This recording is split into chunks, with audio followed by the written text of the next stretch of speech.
Karma sejati bukanlah tentang membalas dendam, melainkan tentang menyaksikan sendiri bagaimana hidup seseorang hancur setelah mengkhianati darah dagingnya sendiri demi harta dan nafsu duniawi. Sebelum kita mulai lebih lanjut, yuk, tekan tombol suka, serta tombol subscribe agar tidak ketinggalan kisah menarik lainnya. Dan jangan lupa absen asal kota Bapak Ibu di kolom komentar.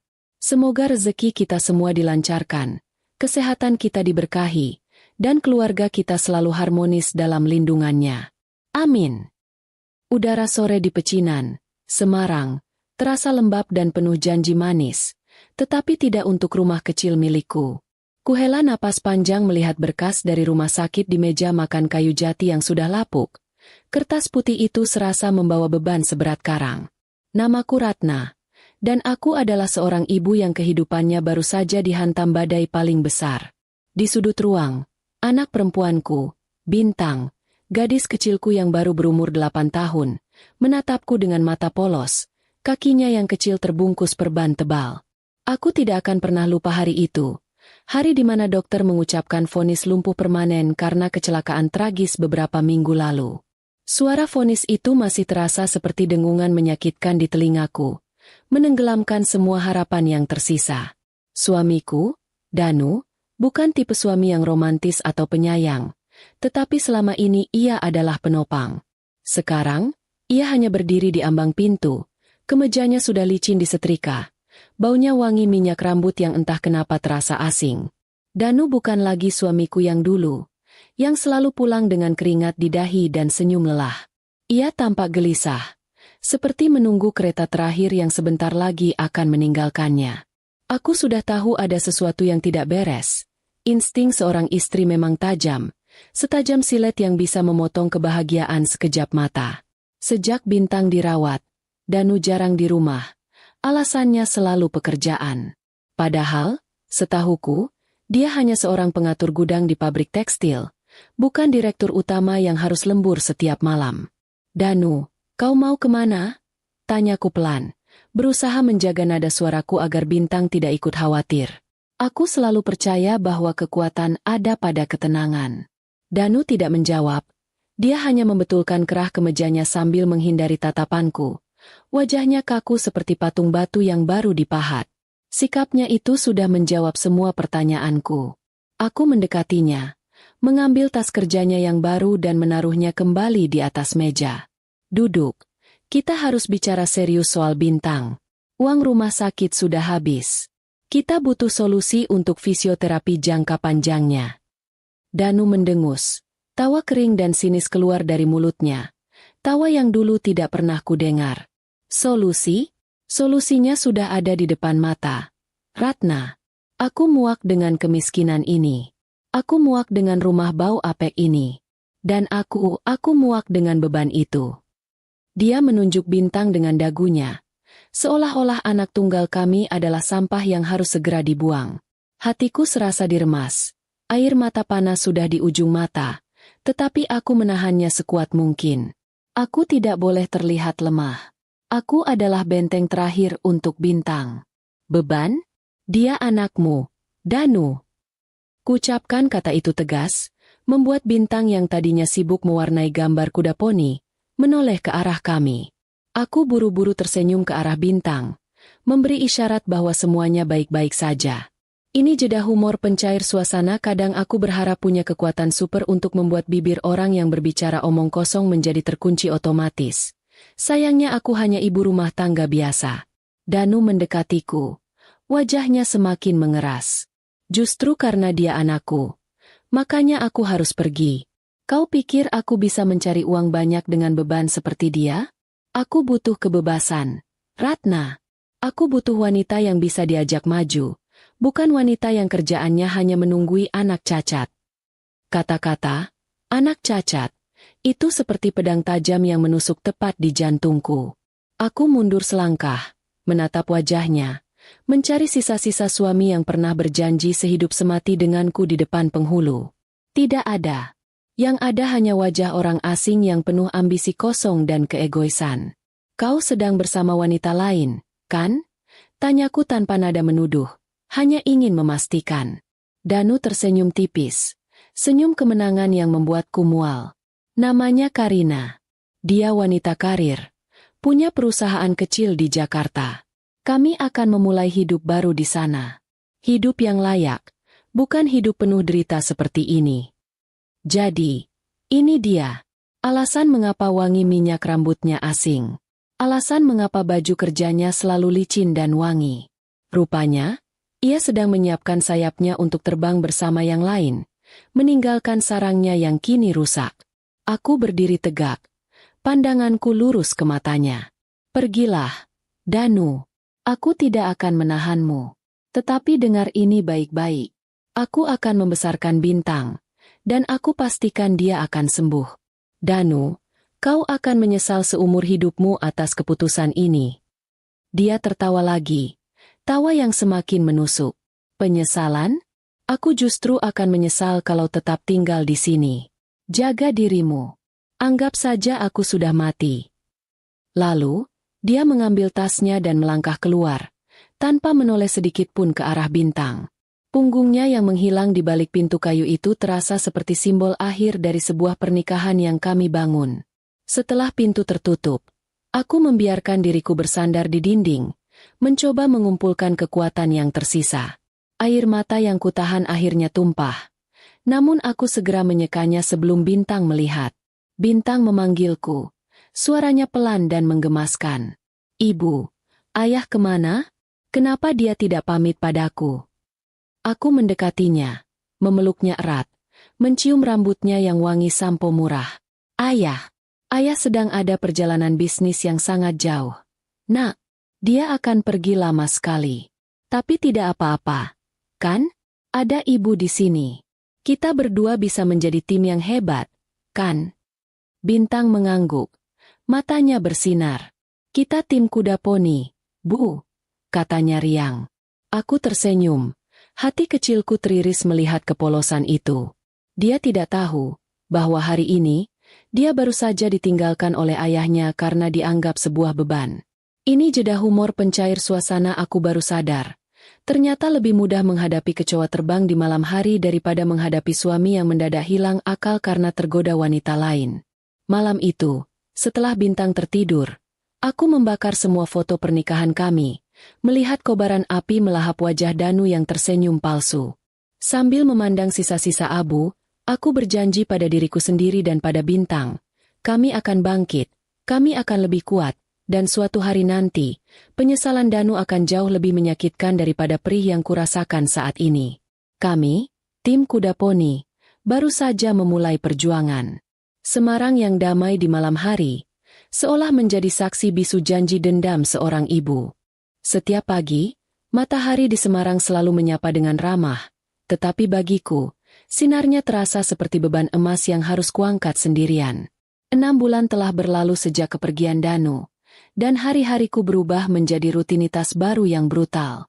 Rumah kecil kami di kawasan Lamper, yang dulunya terasa hangat meski sederhana, kini terasa dingin dan sepi, seperti kuburan bagi kenangan manis yang sudah mati. Aku selalu memastikan Bintang tidak pernah merasa kekurangan kasih sayang, tetapi kekurangan uang, itu masalah yang tak bisa kusembunyikan. Aku membuka mata sebelum subuh, bukan karena alarm, melainkan karena suara perutku yang mulai merengek minta diisi. Pertama, aku harus memandikan Bintang. Itu bukan perkara mudah. Tubuh mungilnya harus kuangkat perlahan dari kasur ke kursi roda kecil yang kudapat dari sumbangan warga. Aku harus hati-hati agar tidak melukai kakinya yang terasa kaku. Setiap sentuhan di kakinya adalah pengingat betapa beratnya perjuangan kami. Bintang akan selalu tersenyum. Senyum polos yang membuatku merasa malu karena sempat merasa ingin menyerah. Dia adalah matahari kecilku yang tak pernah redup. Bu, kenapa ya ayah lama sekali di bisnisnya? Tanya Bintang suatu pagi, saat aku menyisir rambutnya yang panjang dan halus. Jantungku mencelos sebentar. Aku sudah berbohong padanya terlalu lama tentang perjalanan bisnis yang sangat jauh. Ayah sedang membangun istana untuk kita. Nak, nanti kalau istananya sudah jadi, ayah pasti pulang bawa banyak hadiah. Jawabku, sebuah kebohongan yang kuharap tidak akan pernah terbukti kebenarannya, karena aku tidak mau Bintang kembali bertemu dengan ayahnya yang sudah menjadi duri itu. Ini jeda humor pencair suasana jujur saja. Membangun istana itu lebih mungkin daripada melihat Danu pulang dengan hati yang tulus.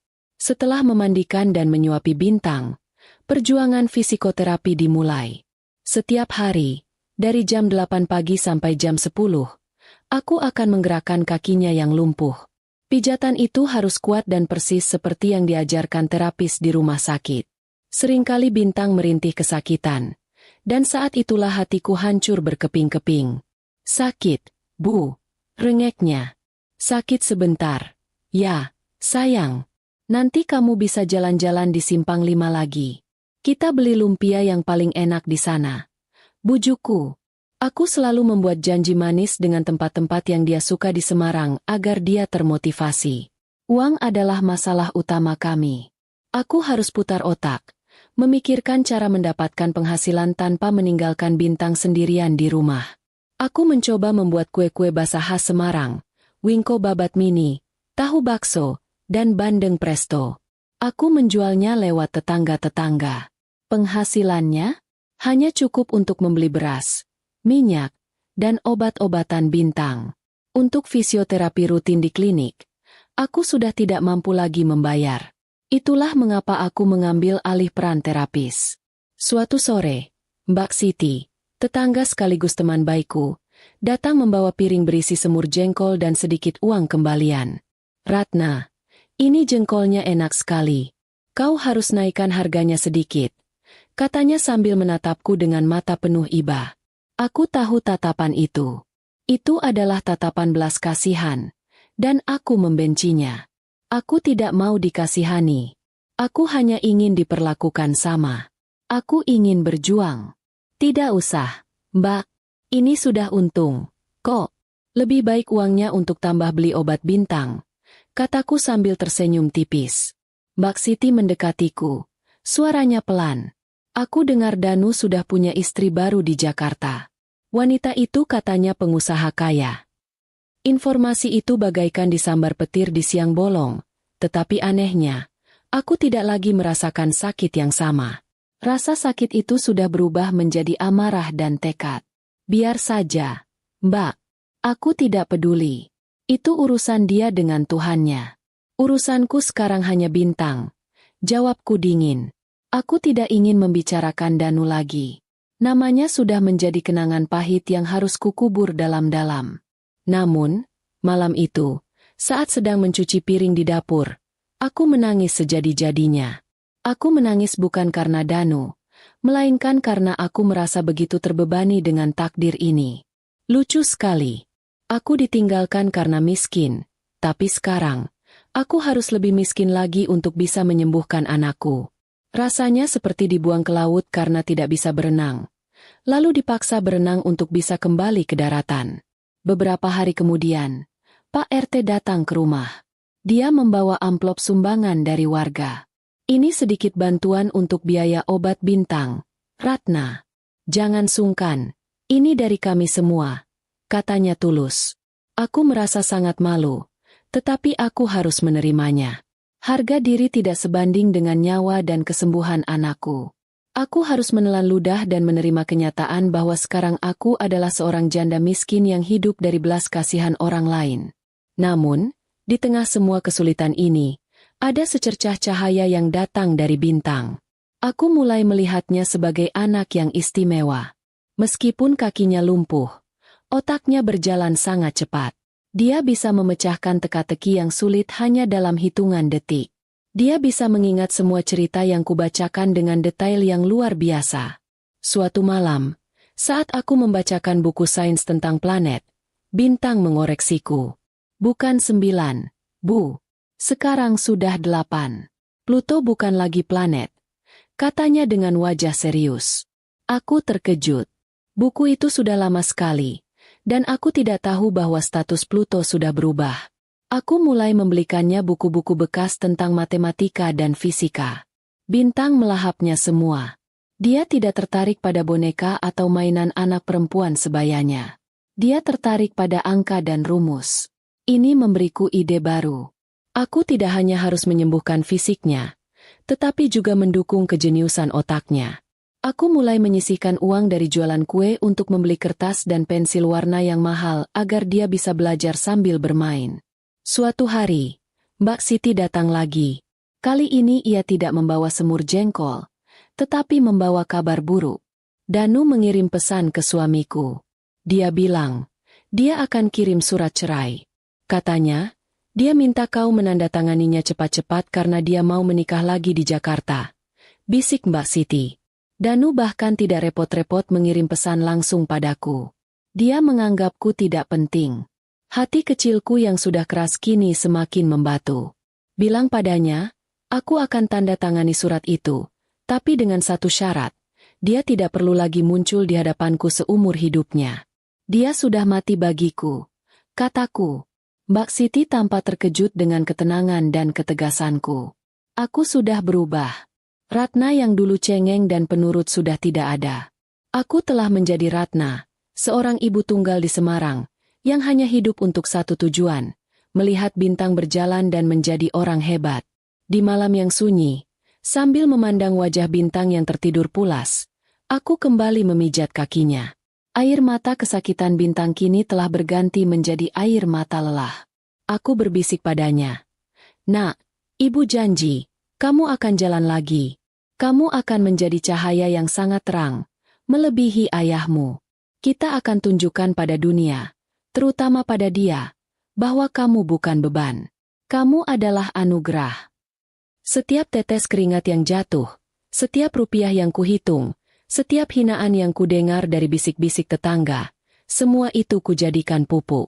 Aku adalah pahlawan bagi anakku, dan pahlawan tidak pernah menyerah.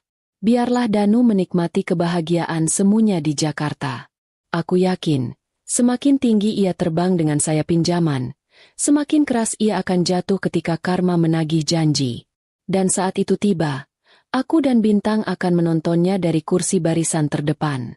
Bagi Danu, Jakarta adalah panggung baru tempat ia bisa memainkan peran sebagai pria sukses. Sebuah peran yang tak mungkin ia dapatkan di ganggang sempit Lamper, Semarang.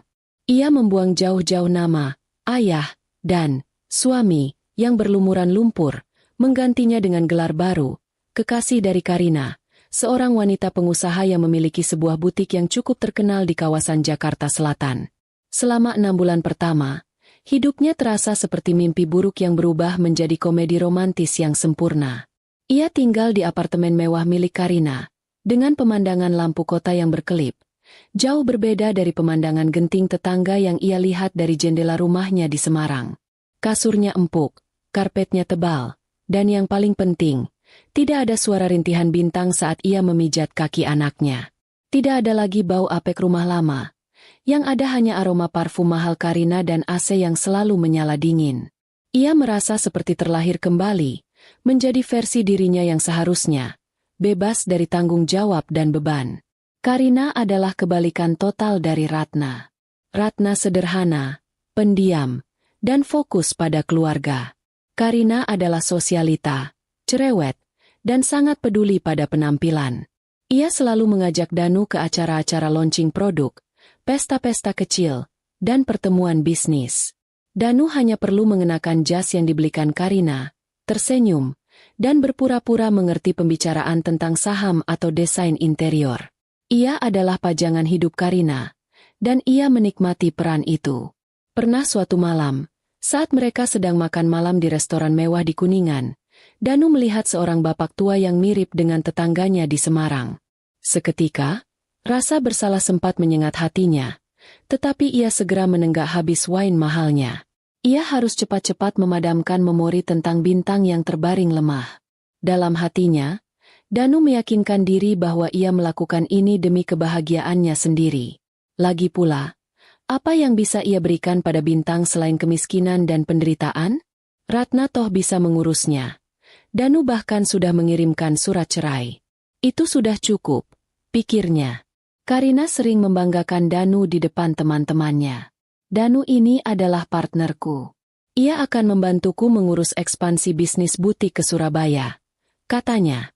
Padahal, pekerjaan Danu hanya sebatas mengantar jemput Karina, mengecek stok bahan di gudang, dan kadang mencuci mobil mewah Karina. Danu tak pernah peduli. Selama kartu kredit Karina selalu terisi penuh, ia rela menjadi apa saja. Ia bahkan belajar berbicara dengan aksen Jakarta yang dibuat-buat, berusaha menghilangkan logat Jawanya agar terlihat kelas atas. Namun, seiring waktu berjalan, lapisan gula pada kebahagiaan semu itu mulai mengelupas. Hubungan Danu dan Karina mulai menunjukkan retakan. Karina adalah wanita yang sangat dominan. Ia selalu mengatur segala hal, mulai dari cara Danu berpakaian, apa yang boleh ia makan, hingga siapa saja teman yang boleh ia temui. Danu mulai merasa seperti burung dalam sangkar emas. Ia bebas dari kemiskinan, tetapi ia menjadi tawanan dari gaya hidup mewah yang palsu.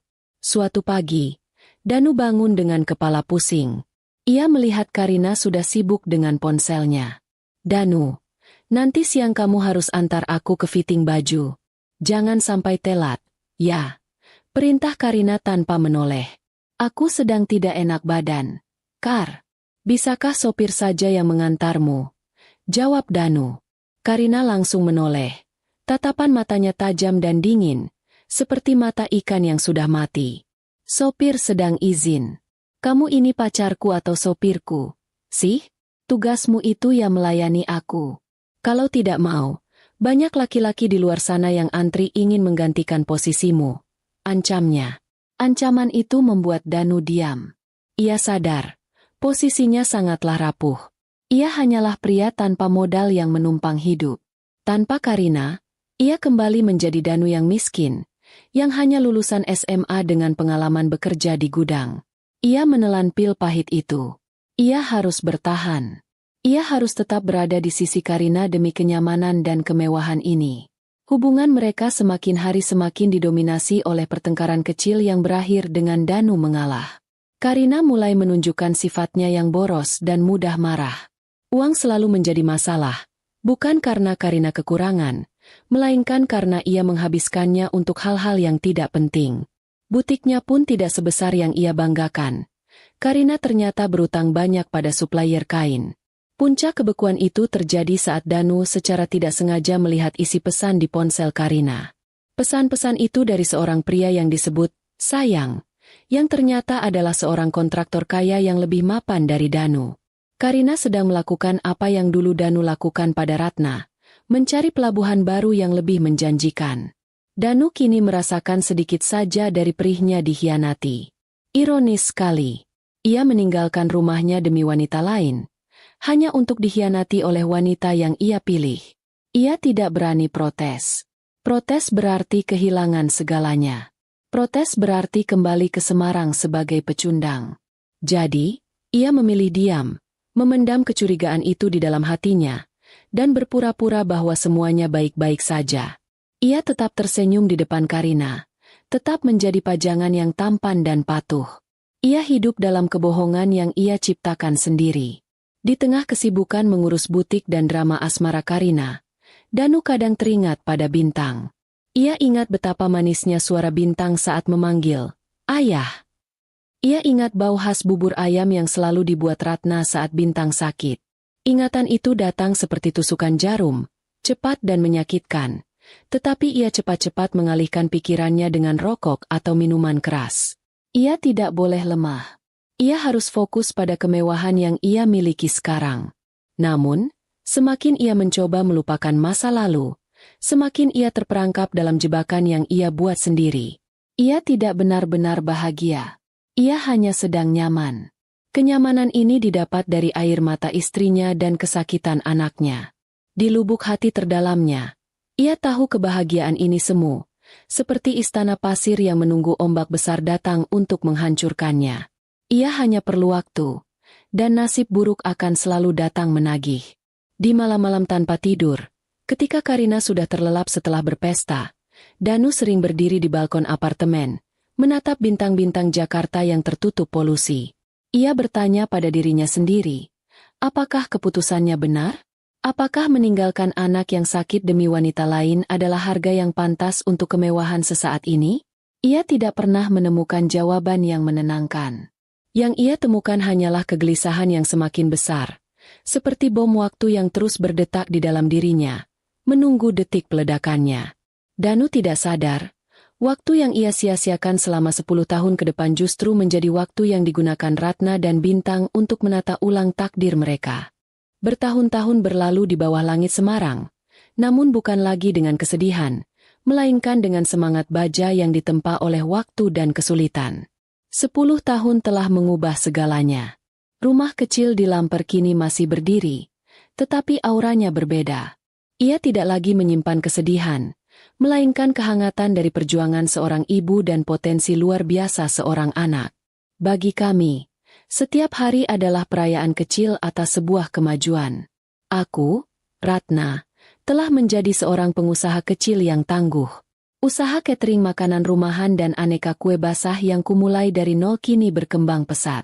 Aku tidak lagi mengandalkan belas kasihan tetangga. Aku bisa membiayai kebutuhan Bintang, termasuk membeli alat-alat fisioterapi bekas yang berkualitas. Punggungku memang semakin bungkuk karena terlalu banyak mengangkat Bintang, tetapi hatiku terasa ringan karena melihat perkembangannya. Bintang bukan lagi gadis kecil yang merengek kesakitan saat dipijat. Dia adalah remaja berusia 18 tahun yang luar biasa. Secara fisik, kakinya belum pulih 100%, tetapi kemajuannya sungguh ajaib. Dengan bantuan tongkat penyangga khusus, dia sudah bisa berdiri dan melangkah perlahan. Dokter terkejut. Bahkan terapis di rumah sakit yang kubayar dari hasil kerja keras kini sering bilang bahwa Bintang adalah keajaiban. Aku tahu, ini bukan hanya keajaiban medis, tetapi keajaiban dari tekad seorang anak yang didukung penuh oleh ibunya. Namun, bagian yang paling mencengangkan bukanlah kesembuhan fisiknya, melainkan otaknya. Bintang adalah seorang jenius. Kecintaannya pada angka-angka dan komputer sejak kecil kini membuahkan hasil. Saat remaja lain sibuk dengan drama sekolah dan media sosial, Bintang sibuk dengan bahasa pemrograman dan algoritma. Dia belajar secara otodidak, menghabiskan waktu di depan komputer bekas yang kubelikan, yang ia rakit sendiri dari rongsokan. Komputer itu adalah satu-satunya benda di rumah yang terasa mahal, karena nilai intelektual yang dikandungnya. Aku sering memperhatikan Bintang yang tenggelam dalam dunianya. Ia bisa duduk berjam-jam, jari-jarinya menari lincah di atas papan ketik, matanya fokus, sementara di sampingnya ada buku-buku tebal tentang fisika kuantum yang ia baca seperti membaca novel. Aku sering bilang padanya, "Nak, kalau sudah kaya nanti, jangan lupa belikan ibu tukang pijat pribadi, ya." Jari-jari ibu sudah seperti kerupuk disiram air. Dia hanya tertawa dan membalas, "Tentu, Bu. Aku akan bayar fisioterapis terbaik di dunia untukmu." Pada usia 16 tahun, Bintang sudah mulai bekerja paruh waktu secara daring. Dia menjadi freelancer pembuat situs web dan aplikasi sederhana. Awalnya, kliennya hanya teman-teman daringnya. Tak lama kemudian, ia mulai mendapatkan proyek dari perusahaan-perusahaan rintisan di Jakarta. Semua kliennya berkomunikasi melalui surat elektronik dan panggilan video, jadi mereka tidak pernah tahu bahwa programmer handal itu adalah seorang remaja putri yang baru bisa berjalan dengan bantuan tongkat di sebuah rumah sederhana di Semarang. Uang yang didapat Bintang tidak sedikit. Ia selalu menabungnya, tidak pernah menghabiskannya untuk barang-barang mewah. "Kita tidak boleh lupa, Bu, dari mana kita berasal," katanya suatu kali. "Uang ini akan jadi modal kita untuk mencapai tujuan besar kita. Tujuan yang sudah kita bicarakan bertahun-tahun." Tujuan besar itu? Membangun masa depan yang kokoh, di mana kami tidak lagi bisa diinjak-injak oleh siapapun. Suatu malam di bulan puasa, setelah kami selesai salat tarawih di rumah, Bintang memanggilku. Ia menyuruhku duduk di sampingnya, di depan komputer tuanya. "Bu, lihat ini," katanya sambil menggeser layar monitor. Di layar itu terpampang sebuah file keuangan yang sangat rapi. Ini adalah total aset dan semua investasi yang sudah aku kumpulkan selama 2 tahun ini. Dan ini. Bintang mengklik satu folder lagi. Ini adalah surat-surat resmi. Aku melihatnya. Mataku berkaca-kaca. Di sana, tertulis namanya sebagai CEO dan pendiri sebuah perusahaan rintisan teknologi yang baru saja diresmikan. Namanya sederhana, tetapi powernya terasa besar. Aku hanya bisa memeluknya erat. Perjuangan kami tidak sia-sia. Anak yang dulu dianggap beban dan cacat oleh ayahnya kini adalah seorang pemimpin perusahaan. Beberapa hari setelah pengumuman itu, Bintang membuat keputusan yang mengejutkan. Aku akan membeli sebuah rumah, Bu, katanya serius. Rumah yang besar, di lokasi yang strategis. Aku mau ibu berhenti menjual kue. Aku ingin ibu fokus pada kesehatan dan ngobrol dengan Bintang. Aku menolak. Aku tidak ingin cepat berpuas diri. Tidak, Bu. Ini bukan hanya masalah tempat tinggal. Ini masalah martabat. Kita harus membuat ayah menyesal, katanya, menyebut nama Danu yang sudah 10 tahun tak pernah disebut. Ekspresi Bintang saat itu sangat dingin, sangat mirip dengan Danu saat meninggalkanku dulu, tetapi tanpa keegoisan, hanya tekad. Aku mengerti. Ini bukan hanya tentang rumah, tetapi tentang penegasan bahwa mereka telah sukses tanpa dirinya. Setelah berdiskusi panjang, aku akhirnya setuju. Bintang meminta agen properti untuk mencari rumah di sebuah kawasan perumahan elit yang baru dibangun di Semarang. Ia memberikan kriteria khusus. Rumah itu haruslah sangat mewah, dan harus dibeli dengan cepat secara tunai. Bintang ingin membuat pernyataan. Aku tidak bertanya banyak. Aku percaya penuh pada insting jenius anakku. Aku tahu, di balik setiap keputusannya, ada rencana besar yang sudah ia siapkan. Aku sering memijat kakinya sambil berjanji, Ibu akan memastikan kamu menjadi ratu, Nak, dan tidak ada lagi yang bisa meremehkan kita. Janji itu kini hampir terpenuhi. Bintang sudah menjadi ratu di bidangnya. Kini hanya tinggal menunggu waktu. Janji pahit yang kusebutkan saat Danu pergi akan menjadi kenyataan. Malam itu, Bintang mengirimiku tautan sebuah berita. Di sana tertulis, perusahaan teknologi, B, mengakuisisi ratusan aset properti di Semarang. Perusahaan, B, itu adalah milik Bintang. Aku sudah siap, Bu, katanya. Tangannya menggenggam tanganku erat. Aku tahu yang ia maksud. Ia siap menghadapi masa lalu, dan menunjukkan bahwa kepergian Danu bukanlah akhir, melainkan awal dari kebangkitan kami. Waktu berputar cepat.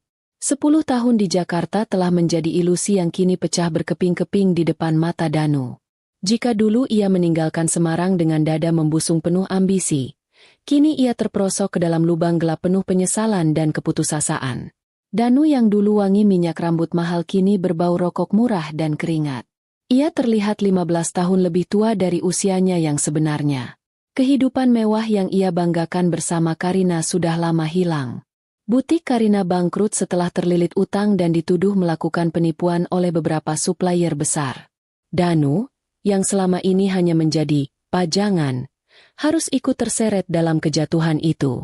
Semua aset Karina disita bank, termasuk apartemen mewah yang menjadi istana mereka. Mereka kini tinggal di sebuah kontrakan kecil, kumuh, dan pengap di pinggiran Jakarta. Hubungan mereka tidak lagi romantis, melainkan penuh pertengkaran dan saling menyalahkan. Karina, yang selalu haus kemewahan, tidak tahan dengan kehidupan yang tiba-tiba melarat. Ia mulai mencari-cari kesalahan Danu. Setiap hari menyindir Danu yang tidak becus mencari uang dan hanya bisa menumpang. Ia lupa bahwa Danu ada di sana karena ia yang meminta. Puncaknya terjadi ketika Karina tertangkap basah sedang berkomunikasi intens dengan mantan kekasihnya, si kontraktor kaya. Danu yang marah besar karena merasa dikhianati, mencoba membentak Karina. Namun, Karina balas membentak jauh lebih keras. Memang kenapa? Kamu pikir kamu siapa? Hah? Kamu itu cuma benalu. Cuma bodyguard. Aku butuh kehidupan yang layak. Danu, bukan hidup yang setiap hari harus makan mie instan. Kata-kata itu menusuknya lebih dalam daripada pisau. Danu sadar, ia tidak punya harga diri lagi. Ia telah menukar keluarganya, martabatnya, dan masa depannya demi wanita yang hanya mencintai dompetnya. Ia telah menjadi pecundang sejati. Ini jeda humor pencair suasana seandainya karma bisa dilihat wujudnya. Mungkin saat itu sudah ada di depan muka Danu, memakai jubah dan memegang palu besar. Danu mencoba mencari pekerjaan. Dengan riwayat pekerjaannya yang hanya sebatas operator gudang, dan 10 tahun terakhir menjadi pendamping wanita, Tak ada perusahaan serius yang mau menerimanya. Semua menolak, bahkan untuk menjadi petugas keamanan. Harga dirinya hancur berkeping-keping. Uang sisa tabungannya sudah menipis. Hanya cukup untuk biaya hidup mereka selama beberapa minggu ke depan. Kondisi keuangan yang mendesak itu membuat Danu panik. Ia mulai berpikir liar, mencari solusi instan untuk masalahnya. Malam itu, ia duduk sendirian di teras kontrakan, meminum kopi instan yang sudah dingin, memandang langit Jakarta yang gelap. Pikirannya melayang kembali ke Semarang, ke Ratna dan Bintang. 10 tahun lalu, ia sempat berpikir bahwa Ratna pasti hancur, pasti jatuh miskin. Ia yakin Ratna pasti masih hidup di rumah apek itu. Mungkin Bintang sudah meninggal karena sakitnya tidak tertangani, atau Ratna akan menyembunyikan malu. Tiba-tiba, sebuah ide licik muncul di kepalanya. Ide yang dibangun di atas kebodohan dan keputusasaan. Aku bisa memeras Ratna. Ia tahu, itu ide kotor. Tetapi ia sangat putus asa. Ia berpikir, Ratna pasti tidak mau aib keluarga mereka tersebar ke tetangga. Danu yakin, setelah 10 tahun, Ratna pasti sudah pindah ke kota lain dan membangun hidup baru, mencoba melupakan aib suaminya yang selingkuh. Atau paling tidak, Ratna punya sedikit simpanan. Danu hanya butuh uang tutup mulut, sekadar untuk lari dari Jakarta dan mencari kehidupan baru tanpa Karina. Aku akan kembali ke Semarang, katanya pada Karina suatu pagi. Suaranya mantap. Karina yang sedang mengikir kukunya, mengangkat alis. Untuk apa? Mau jadi tukang becak di sana? Tanyanya sinis. Aku punya urusan yang bisa menghasilkan uang. Kau tunggu saja di sini, jawab Danu, berusaha menyembunyikan rencana busuknya. Ia mengambil sisa uang terakhirnya untuk membeli tiket bus malam ke Semarang. Perjalanan itu terasa sangat panjang. Setiap kilometer yang ditempuh, ia merasa semakin mendekat pada masa lalunya yang ia tinggalkan. Dalam perjalanan, ia membayangkan bagaimana Ratna akan menangis, memohon agar ia tidak membongkar aib rumah tangga mereka. Ia membayangkan Ratna akan memberinya setumpuk uang, dan ia akan kembali ke Jakarta sebagai pahlawan, yang bisa menyelamatkan Karina dari kemiskinan. Fantasi itu membuatnya tersenyum sendiri. Setibanya di Terminal Terboyo, Semarang, bau khas kota asalnya langsung menyergapnya. Danu merasa asing, tetapi juga familiar. Ia naik angkutan umum menuju kawasan Lamper. Jantungnya berdebar kencang, bukan karena rindu, melainkan karena rencana liciknya. Ketika ia turun di gang menuju rumahnya dulu, Danu terkejut. Gang itu sudah dicor mulus, tidak lagi becek seperti dulu. Ia melangkah perlahan, melewati rumah-rumah tetangga yang ia kenal. Semua terlihat lebih rapi. Namun, pandangannya terhenti di ujung gang. Di tempat seharusnya rumah kecilnya yang apek berdiri, kini berdiri sebuah rumah mewah. Rumah itu menjulang tinggi dengan pagar tembok minimalis berwarna abu-abu.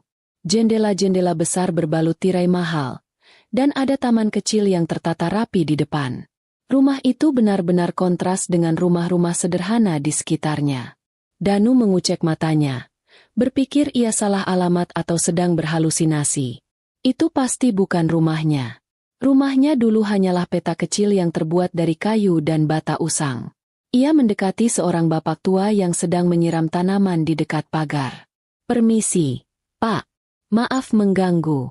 Apakah Bapak tahu, rumah yang di sini, dulunya milik siapa ya? Dulu, di sini rumah keluarga Danu. Tanyanya ragu-ragu. Bapak tua itu menoleh, menatap Danu dari atas ke bawah, seolah menilai penampilannya yang lusuh. Oh, rumah Bapak Danu?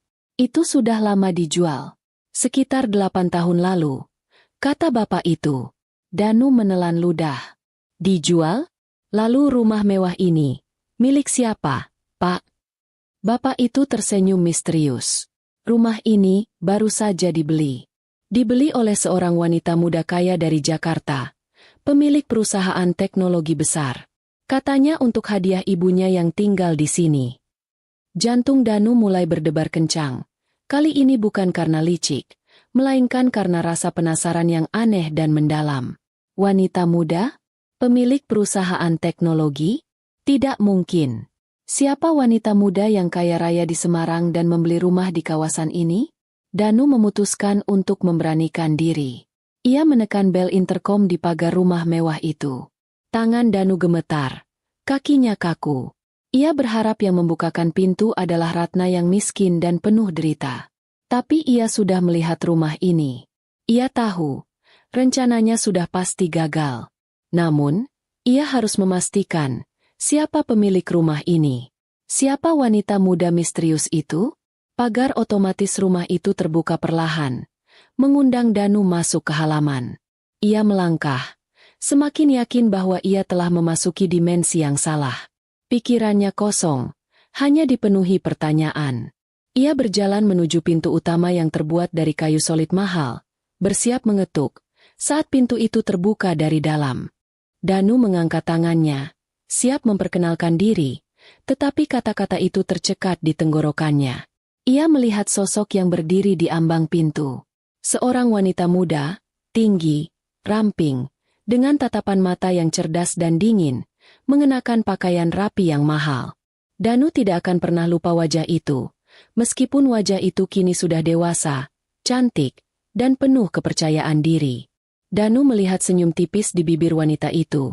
Senyum yang sama persis dengan senyum bintang kecil saat ia berhasil memecahkan teka-teki. Namun, senyum ini terasa mematikan. Sosok itu adalah Bintang. Anak yang ia sebut, beban, dan cacat. Dan ia tidak lumpuh lagi. Ia berdiri tegak. Danu hanya bisa mematung di tempatnya. Danu membeku di ambang pintu, seolah kakinya tiba-tiba kembali lumpuh. Tetapi kali ini lumpuh karena syok. Di depannya berdiri seorang wanita muda yang nyaris tidak dikenalnya. Tetapi matanya, sorot tajam yang penuh perhitungan itu, adalah milik Bintang. Anak kecil yang ia tinggalkan 10 tahun lalu karena divonis lumpuh permanen. Anak yang ia sebut, cacat, dan beban. Kepalanya mendadak kosong. Semua skenario licik yang sudah ia susun di bus malam Semarang tiba-tiba hancur menjadi debu. Danu datang untuk memeras Ratna yang miskin, yang ia yakini hidup menderita di rumah bobrok. Tapi ia justru berdiri di hadapan Bintang, di rumah mewah yang bahkan jauh lebih megah daripada apartemen Karina di masa kejayaan mereka. Bintang tidak tersenyum ramah.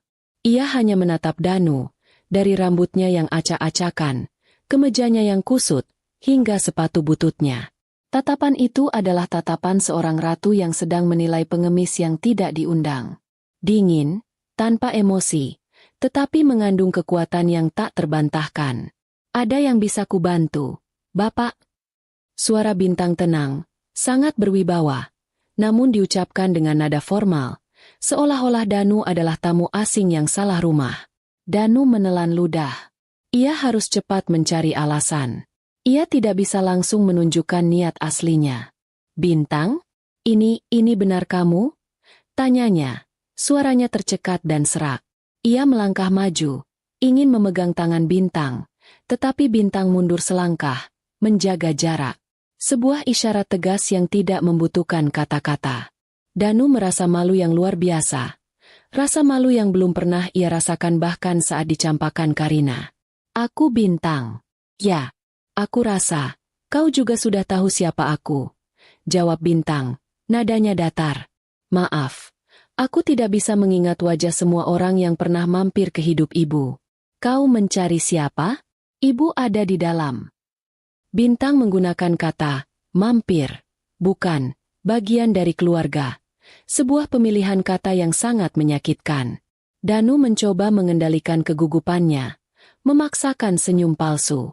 Tentu saja, senyum palsunya kini terlihat seperti wajah badut yang ketakutan. Jika dulu ia bisa menjual senyum itu pada Karina, kini ia bahkan tidak bisa menjual senyum itu pada anak kandungnya sendiri. Tentu saja aku ingat. Aku ayahmu. Nak, aku Danu, kata Danu, mencoba menegaskan otoritasnya yang sudah lama hilang. Aku baru saja pulang dari luar kota. Aku kaget melihat rumah ini. Aku datang untuk melihatmu dan ibumu. Bintang menyandarkan diri di kusen pintu, melipat tangannya, dan menanggapi dengan nada mengejek. Pulang? Setelah 10 tahun tanpa kabar? Kau pergi keluar kota sejauh itu. Sampai lupa cara menelepon? Danu, ayahku sudah meninggal 10 tahun yang lalu. Kau hanya seorang pria yang kebetulan pernah menjadi suami ibuku. Kata-kata itu menghantam Danu bertubi-tubi. Ia merasa dihukum. Ia memang pantas mendapatkan perlakuan ini. Ia melihat ke bawah, mencoba menghindari tatapan Bintang yang terasa seperti sinar laser. Ia melihat kaki Bintang. Kaki itu tegak, berdiri kokoh. Kamu bisa berjalan? Tanya Danu bodoh, pertanyaan yang tidak seharusnya keluar dari mulutnya. Bintang tersenyum. Kali ini senyumnya benar-benar sinis. Terima kasih atas perhatianmu, Danu. Tentu saja aku bisa. Keajaiban terjadi di rumah ini. Setelah kau pergi, kau tahu, tanpa beban, seperti dirimu, kami jadi lebih ringan untuk bangkit. Rasa malu dan marah bercampur menjadi satu dalam diri Danu. Ia tidak datang untuk disalahkan. Ia datang untuk memeras uang. Ia harus segera mengembalikan kendali. Ia harus kembali pada rencana awalnya. Meskipun kini Ratna terlihat makmur. Baiklah, aku tidak akan membahas masa lalu. Aku datang karena aku butuh bicara penting dengan ibumu, Ratna. Kata Danu, suaranya dibuat tegas. Ini tentang aib keluarga yang harus kita tutupi. Aku yakin kau tidak ingin tetangga atau teman bisnismu tahu bahwa ibumu pernah punya suami sepertiku. Yang selingkuh, meninggalkan istri dan anak yang sakit demi wanita lain yang lebih kaya. Potong Bintang tanpa ampun, menyelesaikan kalimat Danu dengan sempurna. Kau benar. Itu aib. Itu masa lalu kelam yang harus kulupakan. Bintang menghela napas. Gesturnya menunjukkan ia bosan dengan sandiwara ini. Masuklah, Danu. Ibu sudah menunggu, kedatangan yang penuh dosa, ini sejak lama. Bintang membuka pintu lebih lebar, mengizinkan Danu masuk ke dalam rumah. Danu melangkah masuk, kakinya gemetar. Interior rumah itu membuat ia semakin tertekan. Semuanya baru, mewah, dan berkelas. Sofa kulit, lantai marmer, lampu gantung kristal yang berkilauan. Ini bukan lagi rumah kecil di Lamper. Ini adalah istana. Ia sedang memohon di istana yang dibangun oleh anak yang ia tinggalkan. Di ruang tamu, Ratna duduk dengan anggun di sofa mewah. Ia mengenakan baju rumahan yang sederhana namun elegan. Rambutnya diikat rapi. Ia terlihat jauh lebih cantik, lebih tenang, dan yang paling penting, lebih berwibawa daripada Ratna yang dulu. Di sampingnya, Bintang berdiri, seperti perisai yang siap melindungi sang ibu. Hai, Ratna, sapa Danu, mencoba bersikap santai, seolah-olah mereka baru bertemu setelah liburan singkat. Ratna tidak bergerak. Ia hanya menatap Danu, matanya kosong. 10 tahun. Aku pikir kau benar-benar sudah mati, Danu. Kata Ratna, suaranya begitu tenang, tanpa kemarahan, yang justru lebih menakutkan daripada amukan. Aku minta maaf. Aku tahu aku salah. Aku ingin memulai lagi. Ratna, aku akan kembali menjadi suami dan ayah yang baik, kata Danu, mencoba merangkai kebohongan terbaiknya. Ia berharap Ratna akan luluh dengan kata-kata manis. Ratna tersenyum tipis. Minta maaf? Setelah 10 tahun? Kau datang bukan untuk minta maaf. Danu, aku tahu kenapa kau datang. Ratna menunjuk ke tas butut yang Danu bawa. Kau datang karena kau sudah bangkrut dan ingin memeras uang tutup mulut dari kami, kan? Danu terdiam. Rencananya sudah terbaca tuntas. Ratna dan Bintang sudah 10 langkah di depannya. Ia harus segera mencari jalan keluar. Ia harus mengubah taktik. Dari memohon belas kasihan, kini ia harus mengancam. Baiklah. Aku memang butuh uang. Tapi kalau kau tidak memberikannya, aku akan bongkar semua aib kita. Aku akan bilang pada semua orang di Semarang bahwa kau pernah punya suami penipu dan anakmu itu cacat? Potong Bintang cepat. Matanya menyala. Kau akan bilang anakmu ini dulunya cacat? Coba, katakan itu sekali lagi, Danu. Coba berteriak di depan tetangga. Katakan bahwa aku ini cacat. Bintang melangkah maju, berdiri tegak tanpa tongkat. Sebuah pemandangan yang membuat Danu menelan ludah ketakutan. Danu tersentak mundur. Ia tidak bisa melanjutkan ancamannya. Ia sudah kalah. Pertarungan ini bahkan belum dimulai. Dan ia sudah kalah total.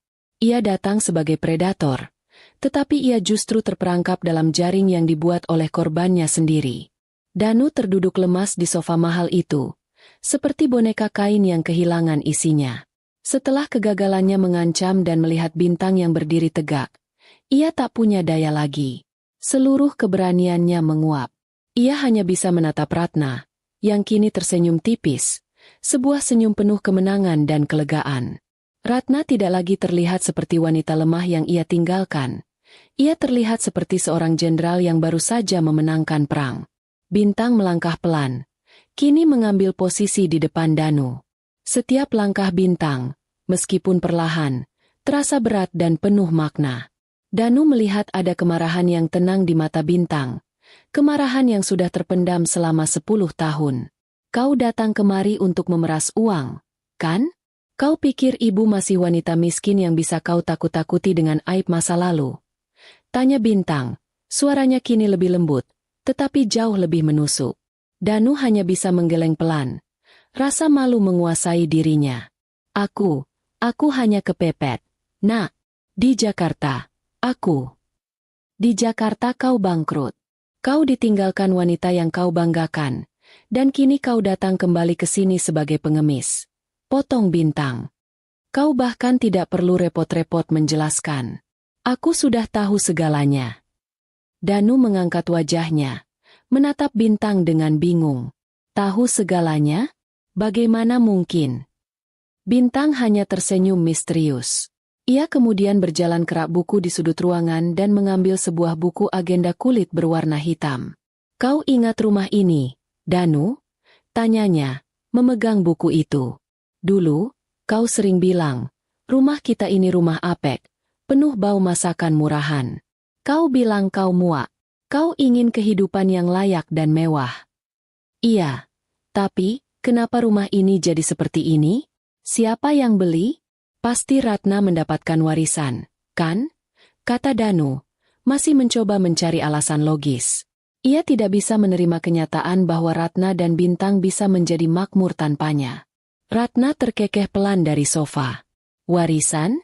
Aku hanya mewarisi resep wingko babat dari nenekku. Danu, rumah ini, Bintang yang membelinya. Danu menatap Bintang. Matanya membesar. Kamu, bagaimana mungkin? Dari mana kamu dapat uang sebanyak ini? Kau bahkan tidak lulus kuliah, kan? Dan kakimu. Bintang meletakkan buku agenda itu di atas meja, di depan Danu. Aku tidak butuh gelar sarjana untuk menjadi sukses, Danu. Aku hanya butuh otak yang bekerja, dan tekad yang kuat. Tekad untuk membuktikan bahwa aku bukanlah beban atau cacat. Bintang kemudian membuka agenda itu. Di dalamnya ada logo sebuah perusahaan.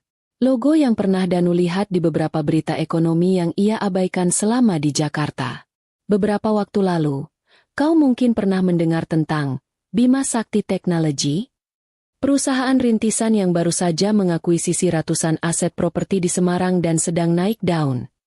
Danu mengangguk kaku. Ia memang pernah mendengar nama itu dari Karina. Wanita itu sempat mengeluh karena perusahaan barunya kesulitan bersaing dengan Bima Sakti Technology.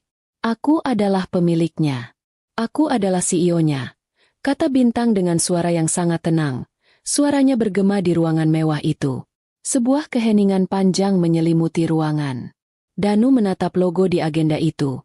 Lalu menatap Bintang. Lalu menatap Ratna. Kepalanya serasa dipukul benda tumpul. 10 tahun lalu, ia menertawakan anak yang lumpuh. Hari ini, anak yang lumpuh itu membeli rumah impiannya sendiri dan menjadi pemilik perusahaan teknologi yang namanya sering dibicarakan para pengusaha Jakarta. Kau membeli rumah ini? Tanya Danu, suaranya seperti bisikan. Ya, tepatnya, perusahaan yang aku pimpin membeli rumah ini, jawab Bintang. Rumah ini adalah salah satu aset properti yang kami beli dalam skala besar. Aku memintanya dialih namakan menjadi nama ibu. Ini adalah hadiahku untuk ibu, karena telah berjuang membesarkanku dan menyembuhkanku, saat kau sibuk bersenang-senang di Jakarta. Air mata mulai menggenang di mata Danu, bukan air mata penyesalan sejati, tetapi air mata keputusasaan karena rencananya gagal total. Ia datang untuk memeras. Ia justru bertemu dengan anak yang kini jauh lebih kaya dan berkuasa darinya. Ia merasa kecil, sangat kecil, di hadapan anak kandungnya sendiri. Danu mencoba taktik terakhir. Taktik mencari simpati. Bintang, nak, maafkan ayah. Ayah benar-benar menyesal. Ayah tidak bermaksud meninggalkanmu. Ayah janji, aku akan berubah. Beri ayah kesempatan. Aku bisa bekerja di perusahaanmu. Aku bisa membantumu. Bintang hanya menggeleng pelan. Ekspresinya tidak berubah. Bekerja di perusahaanku? Danu, kau meninggalkan kami karena kami miskin, dan kau menganggapku cacat. Kami tidak butuh bantuanmu. Kami sudah membuktikan kami bisa bangkit tanpamu. Mengapa aku harus mempekerjakan pria yang tidak bertanggung jawab, yang datang ke sini dengan niat memeras? Tiba-tiba, suara dering ponsel yang keras memecah ketegangan. Itu ponsel Danu. Ia mengambilnya dengan tangan gemetar. Nama Karina tertera di layar. Danu menatap Bintang, seolah meminta izin untuk menjawab. Bintang mengizinkannya dengan lambaian tangan kecil. Halo, Kar. Suara Karina terdengar melengking dari seberang sana. Danu, kau di mana? Hah? Cepat pulang. Kau tahu, pria yang aku dekati, si kontraktor itu, ternyata sudah menikah. Kita harus segera cari uang. Kau dapat berapa dari mantan istrimu yang miskin itu? Karina berbicara dengan volume tinggi, dan ruangan itu sangat sunyi. Ratna dan Bintang mendengar semuanya, setiap kata. Danu menutupi mik ponselnya dengan tangan, wajahnya merah pada menahan malu. Ia sudah terbongkar total. Aku tidak dapat apa-apa, Kar. Bisik Danu. Karina semakin marah. Tidak dapat apa-apa. Kau itu bodoh atau apa, Danu? Kalau begitu, untuk apa aku bersamamu? Aku tidak mau hidup susah, Danu. Aku pergi. Cari saja kehidupanmu sendiri. Jangan pernah cari aku lagi. Tut. Sambungan terputus. Danu menurunkan ponselnya. Tangannya terjatuh lemas. Ia tidak hanya gagal memeras uang, ia juga baru saja ditinggalkan oleh wanita yang menjadi alasan ia meninggalkan keluarganya. Di istana yang dibangun oleh anaknya, Danu menanggung karma terberatnya secara kontan, didengarkan langsung oleh Ratna dan Bintang. Ia tidak punya apa-apa lagi. Ia sendirian. Ratna berdiri dari sofa, menatap Danu untuk terakhir kalinya. Kau sudah dengar semuanya. Danu, kau mendapatkan karma yang pantas. Sekarang, pergilah. Dan jangan pernah berani lagi menginjakkan kakimu di rumah yang Bintang beli ini. Bintang memanggil petugas keamanan rumah dengan remote control kecil di tangannya. Pak, tolong antarkan bapak ini keluar dari properti ini. Dia tamu yang salah alamat. Danu diusir. Ia berjalan keluar dari rumah mewah itu dengan langkah gontai, membawa tas butut yang berisi harapan palsunya. Di luar, bapak tua yang tadi ia tanyai tersenyum sinis melihatnya diusir oleh petugas keamanan. Danu, yang datang untuk memeras, kini menjadi pengemis yang diusir dari rumah anak kandungnya sendiri. Danu diusir dari gerbang rumah mewah itu dengan cara yang paling memalukan. Petugas keamanan, seorang pria bertubuh tegap, tidak berkata-kata, hanya mengawal Danu menjauh dari pagar seolah Danu adalah hama. Danu berjalan tertatih di trotoar, merasakan tatapan sinis dari beberapa tetangga lama yang kebetulan lewat. Mereka mungkin tidak tahu detail ceritanya, tetapi mereka pasti tahu siapa dia, mantan suami Ratna, dan melihat penampilannya yang lusuh, mereka bisa menyimpulkan sendiri kejatuhannya. Rasa malu itu menusuk-nusuk lebih tajam daripada rasa lapar yang ia tahan sejak pagi. Danu berhenti di bawah pohon asam yang rindang, pohon yang dulu sering ia abaikan. Ia menjatuhkan tas bututnya dan duduk di bangku beton, menyandarkan punggungnya ke batang pohon. Seluruh tubuhnya terasa lemas. Ia tidak hanya kehilangan uang, tetapi juga kehilangan harga dirinya yang terakhir. Telepon genggamnya kembali bergetar. Danu tahu itu Karina. Ia sudah membuang ponselnya, tetapi rasa penasaran dan kebiasaan membuat ia meraihnya lagi. Benar saja, Karina mengirimkan rentetan pesan singkat yang panjang, penuh makian dan tuntutan. Kau memang pecundang, Danu. Aku sudah bilang jangan cari aku lagi. Aku tidak mau bersama pria miskin yang cuma bisa menumpang. Dan jangan berani-berani kembali ke kontrakan. Semua barangmu sudah kutaruh di luar. Pesan itu adalah konfirmasi final. Ia benar-benar sendirian. Wanita yang menjadi alasannya meninggalkan anak kandung yang sakit, kini meninggalkannya karena ia tidak lagi bisa memberikan kemewahan. Danu tertawa. Tawa yang sangat pahit dan menyedihkan. Ia menertawakan kebodohannya sendiri. 10 tahun yang ia habiskan di Jakarta ternyata hanyalah drama murahan. Ia menjadi boneka yang dimainkan oleh Karina. Ia menukar rumah, istri, dan anaknya demi kenyamanan palsu yang kini direnggut darinya tanpa ampun. Ia ingat kata-kata Ratna 10 tahun lalu. Kau akan menyesal seumur hidupmu atas keputusan ini. Kini, penyesalan itu datang, tidak berupa bisikan, melainkan berupa teriakan keras di kepalanya. Ia menyesal meninggalkan Bintang, bukan karena Bintang kini kaya, tetapi karena ia menyadari betapa jahatnya ia.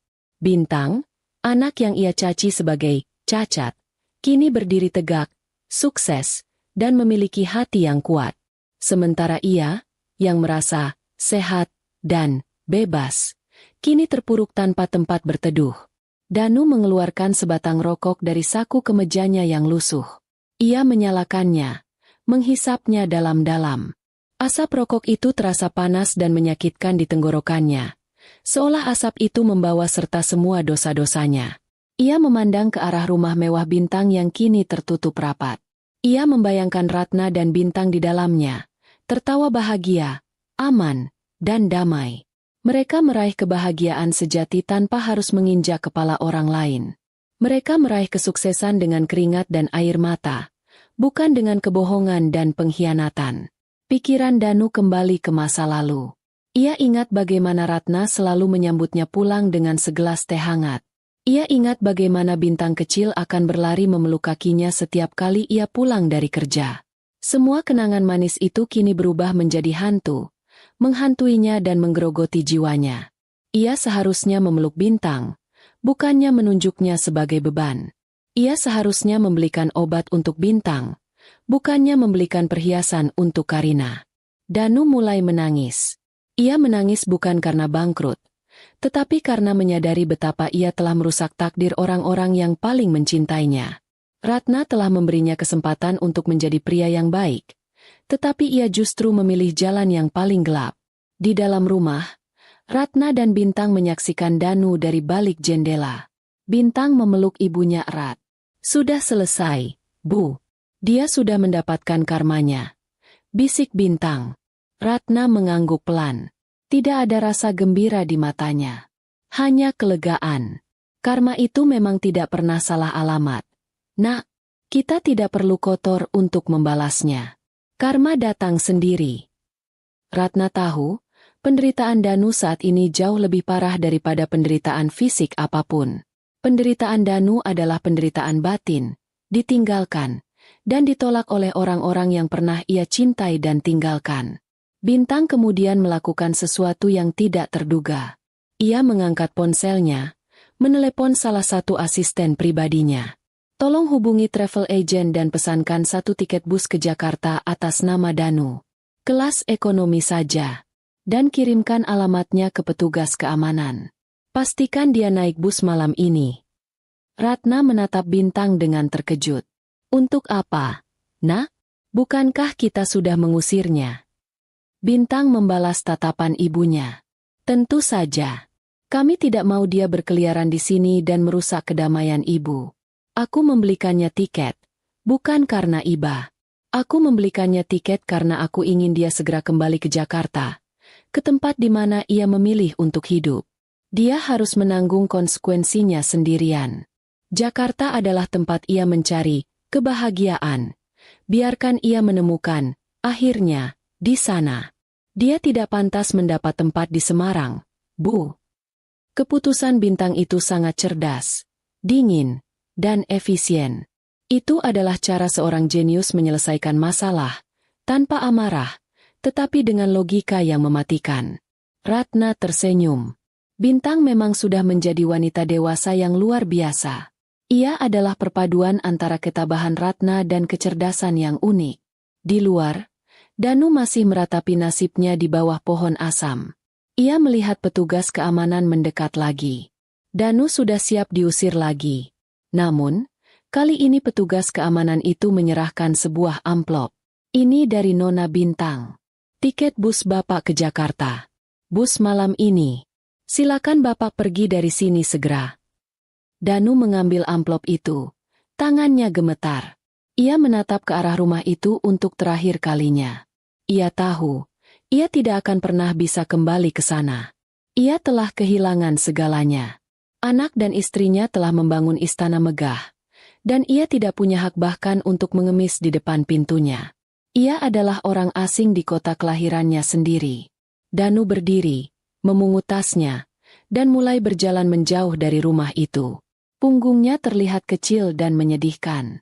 Ini jeda humor pencair suasana ia berjalan, mungkin sambil berharap tanah di bawahnya terbuka dan menelannya bulat-bulat.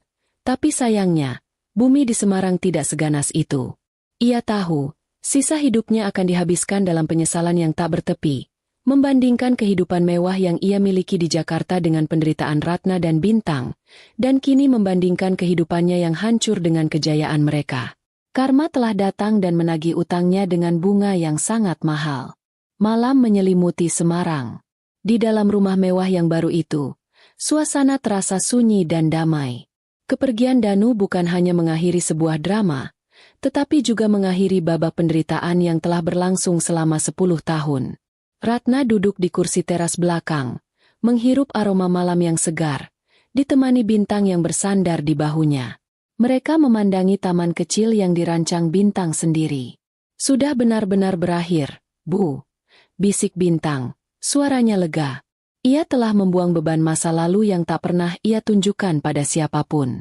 Selama ini, sebagian kecil dari dirinya selalu menunggu hari ini. Hari di mana ia bisa menunjukkan pada Danu bahwa ia salah. Kini, hari itu telah datang, dan berlalu, tanpa meninggalkan sisa kepahitan yang berarti. Ratna mengangguk, membelai rambut putrinya. Sejak awal, ayahmu memilih jalan yang salah, Nak. Dia pikir kebahagiaan itu ada pada harta dan wanita lain.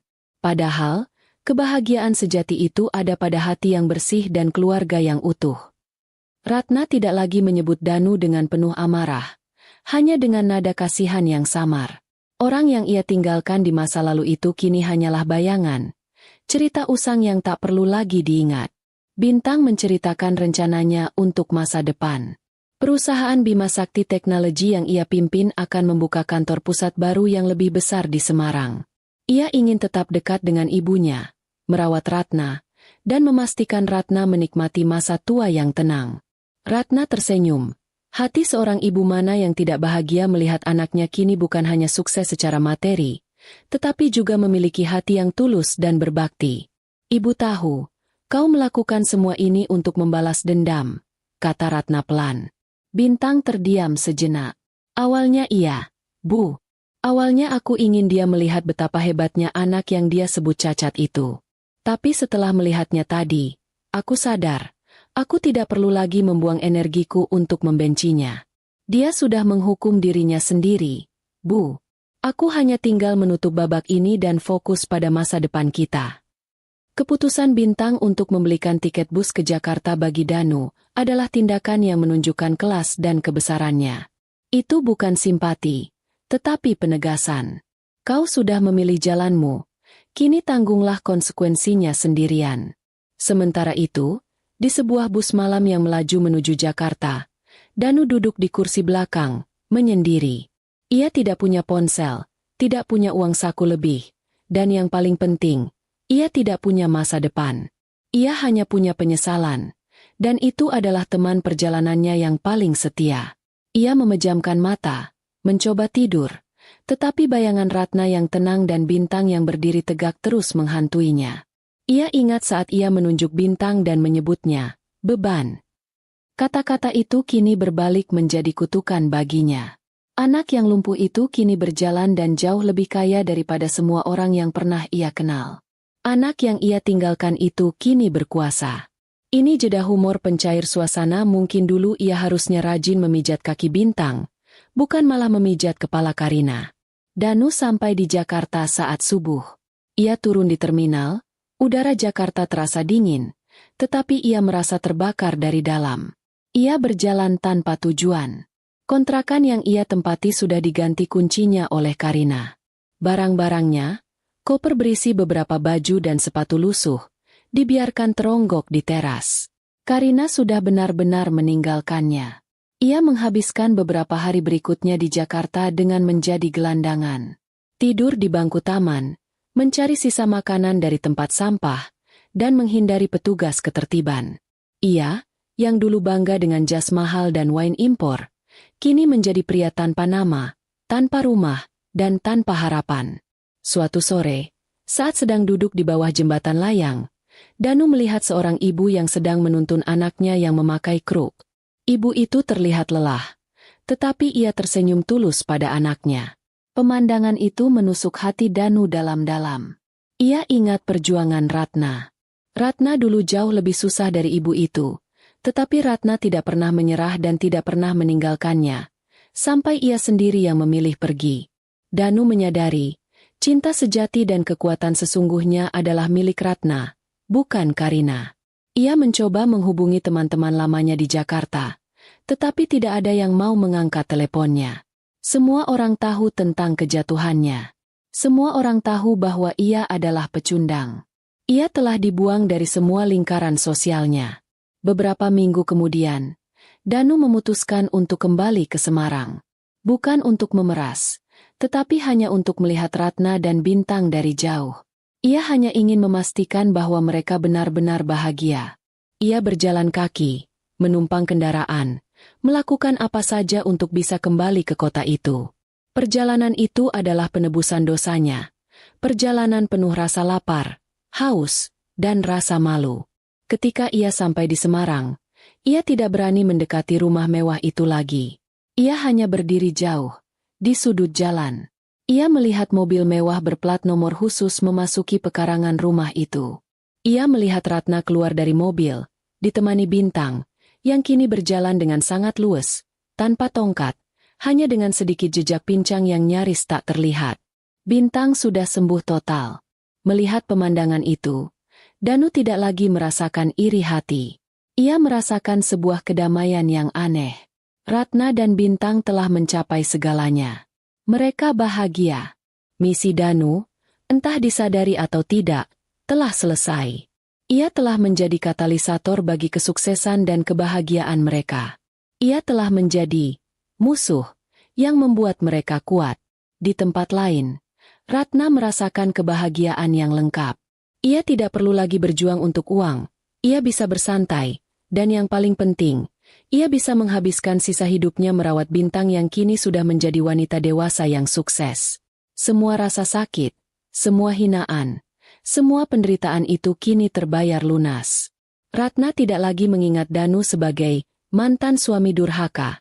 Ia mengingatnya sebagai pengalaman pahit yang membuatnya menjadi Ratna yang kuat. Danu, setelah melihat kebahagiaan murni mereka, akhirnya bisa menerima takdirnya. Ia memutuskan untuk pergi keluar kota lain, mencari pekerjaan serabutan, menjalani sisa hidupnya sendirian, dengan satu-satunya harta yang ia miliki, penyesalan abadi. Ia tidak pernah mengganggu Ratna dan Bintang lagi. Ia menghilang, menjadi bayangan yang terlupakan, sebuah kisah karma yang akan selalu dikenang di hati Ratna dan Bintang. Kisah ini berakhir bukan dengan dendam yang berapi-api, tetapi dengan kedamaian yang dingin. Ibu dan anak itu melanjutkan hidup mereka dengan penuh martabat, sementara sang ayah menanggung karma terberat, sendirian, di jalan yang ia pilih sendiri. Penebusan bagi Ratna dan Bintang adalah kebahagiaan dan kesuksesan yang mereka raih. Penebusan bagi Danu adalah penyesalan yang tak berujung.